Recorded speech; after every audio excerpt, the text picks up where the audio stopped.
A new ordinance puts a freeze on evictions for people and businesses who are going through a financial hardship right now and can't pay their rent due to COVID-19. Today I'm with Erin Rounds from the Tenants Legal Center in San Diego to talk more about it. Thanks so much for being here, Erin. And thank you for having me. I really appreciate it. So tell us a little bit about this law. Well, so we have a couple new orders that have come out either from Governor Newsom or from local city councils and now from the Judicial Council for the state that are impacting the ways that landlords can go about evicting tenants. For the local city councils and Governor Newsom's orders, basically what those say is if you are experiencing a financial hardship due to COVID-19 and you can prove that financial hardship to your landlord as well as provide them notice in writing of that hardship, then you cannot be evicted for non-payment of rent through May 31st. For the new Judicial Council order that's come out, though, we have also just found out that no evictions really can go forward until 90 days after Governor Newsom lifts the emergency stay-at-home orders in the state. Okay. And aren't the courts closed anyways right now for non-emergency matters? Yes, they are. And unlawful detainer cases, which are eviction cases, are considered non-emergency matters. So at least until April 30th for the county of San Diego, the courts are closed for non-emergency matters. That being said, after the courts reopen, a landlord still can file the complaint that starts the eviction case. However, they cannot issue a summons to any tenants for that 90-day period. That would entitle them to actually go forward with an eviction against those tenants. Okay. And does this apply to people as well as businesses? In some areas, yes, it does. Governor Newsom's order applies only to residential tenants right now. However, in Poway, for example, I know the mayor just came out with an order that these conditions do apply for commercial tenancies as well.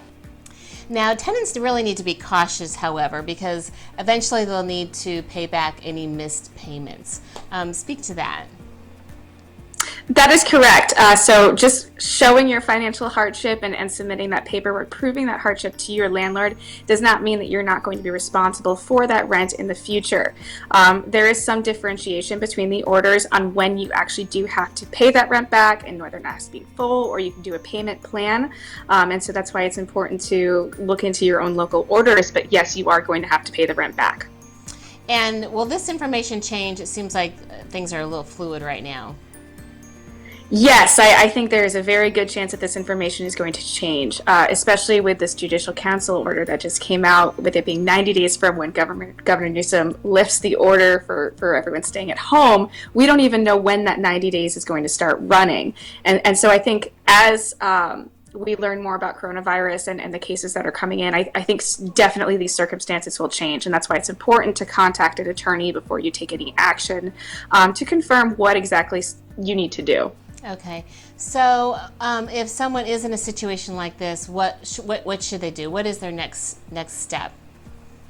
Well, they should immediately inform their landlord in writing about their circumstances, and they should gather any documentation they have showing a financial hardship, whether it be medical records that they themselves have been sick, or a letter from their employer that their hours have been cut, or any bank statements showing that they're not receiving as much in income as they should be. So it's kind of a two-step process. You provide the writing, and then you provide the verification. Okay. And where can people go to for more information on this? Well, I think the San Diego Union Tribune has actually had some pretty good write-ups for tenants to read that are pretty layperson friendly. There's also the Western Center of Law and Poverty has a pretty good summary of this new order that just came out a couple days ago. But obviously just contacting any local tenant's attorney too is helpful, because we're trying to keep up to date on every change in circumstances. And we'll go ahead and post those links in this particular post. And I also wanted to mention there is going to be information posted on the Facebook group Poway/RV/Scripps Ranch COVID-19 support. And that's also a place where people can share information as well. And all are invited to join, including people throughout San Diego. So what services do you provide that could help someone? We really provide a variety of services, whether it be just sending a letter to your landlord or even going all the way into representing you in these eviction cases in court.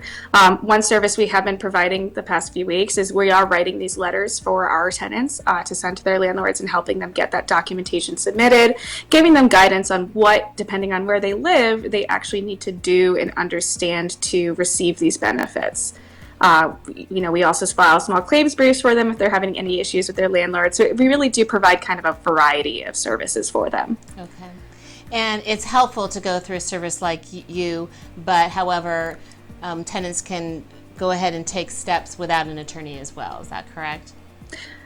That is correct, but with how fluid the situation is and how rapidly things are changing, we do recommend that they at least consult with an attorney so that they know that they're doing everything they can to protect themselves. Sure, that makes sense. Okay, so what's really the bottom line? If someone can't pay their rent, what do they need to do right now? They need to contact their landlord right away, and they need to provide proof of their inability to pay, while understanding that no evictions right now are going through the courts, especially with the courts being closed, but especially with this new order that's come out. But their first step is to contact their landlord.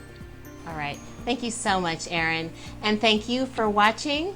And if this information has been helpful to you or to someone you know, please do share this video with them. Be safe, be healthy, and stay positive. We're all in this together.